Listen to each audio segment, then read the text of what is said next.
नमस्कार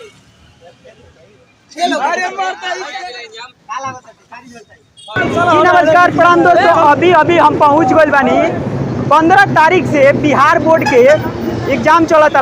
अभी हम पहुंच गए बानी बिहार पब्लिक सेंटर बक्सर जिला में।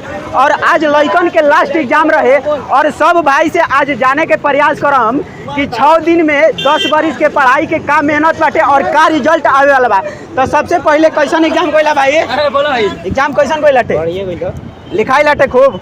अंदर कैसन एग्जाम चलत हटे? पूरा मस्त चलता हैं? का लागत हटे? फेल हो गई। फेल होके के बाटे? करो हाथ जोड़ के मैं मोदी साहब से गुजारिश करता हूँ। भाई देख लो 10 बरिस पढ़ला के और 6 दिन में मात्र फेल होके के काहे भाई? पढ़ना ही नहीं मतलब। पढ़ला ही नहीं कि कौन मतलब भइल? आतना बाबू माई आसरा लगेले बड़ा तू कहत के फेल हो जाई। अच्छा जल्दी खले तो भाई देखल जी जवन है। कैसन एग्जाम गइला भैया? बहुत अच्छा एकदम बड़ी में गइला। का लागत हटे? अरे साला अभी तो देख जाता ए मरते ते गाली गलौज काहे के करत? कैसन एग्जाम गइला सुनो? एकदम बहुत बढ़िया गइला एग्जाम। का लागत हटे? का रिजल्ट आई? First division. ये बड़ी अच्छी बात कही है। आज लिखाई लटे खूब कबार के? एकदम कबार के लिखाई। इंग्लिश के तो ऐसे बिहार में माने आता नहीं, लेकिन का भइला टे लिखाई ला मतलब आगे चल कर काम आई इंग्लिश में। और भी भाई बड़ा सा कैसन एग्जाम गइला टे भैया?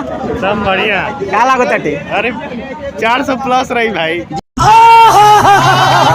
जियो शेर कैसन एग्जाम गइला टे? एकदम बढ़िया। का लागत हटे? का रिजल्ट आई? लागत है कि बिहार टॉपर हम ही मारो। कैसन एग्जाम गइला टे? बहुत बढ़िया गइला। का लागत हटे? फर्स्ट एकदम के रोकी ना। अंदर स्कूल में चीटिंग होता ला? एकदम खूब कबार के। आज तो इंग्लिश के विषय रहला टे कबार के लिखाई एकदम कबार के। कैसन एग्जाम गइला भाई? अभी तो देवे जातन। अभी देवे जाता रहो। कैसन एग्जाम गइला टे भाई? बहुत बढ़िया गइला। तो काहे भागत रहो? बाकी भाई सब एग्जाम दे के निकलल बाड़ा सा और उम्मीद बाटे कि बहुत बढ़िया एग्जाम गइल होई। बाकी अभी तो तू पेपर देबे जाए वाला। तैयारी भइल बा न खूब बढ़िया?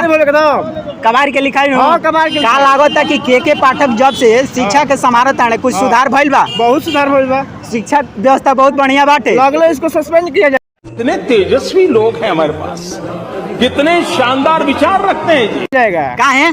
किसी के इसको सरकार की जितना अति होता है नो फायदा इसने हटा दिया है, तो सरकार ढेर थोड़ी छोड़ेगा इसको। जल्दी सस्पेंड करेगा। बाकी भाई के बयान कुछ अलग अलग बाटे। और भाई भी आइल बड़ा सा। आओ है रवि शर्मा जी के लड़का का कैसन गइला परीक्षा? एग्जाम अच्छा गया है।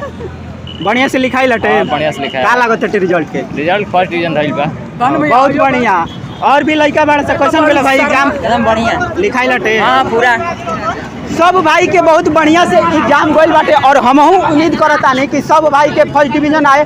और अतने का हम बाकी वीडियो रौरा लोग देखी जा और लाइक शेयर कमेंट जरूर करम जा। जय हिंद।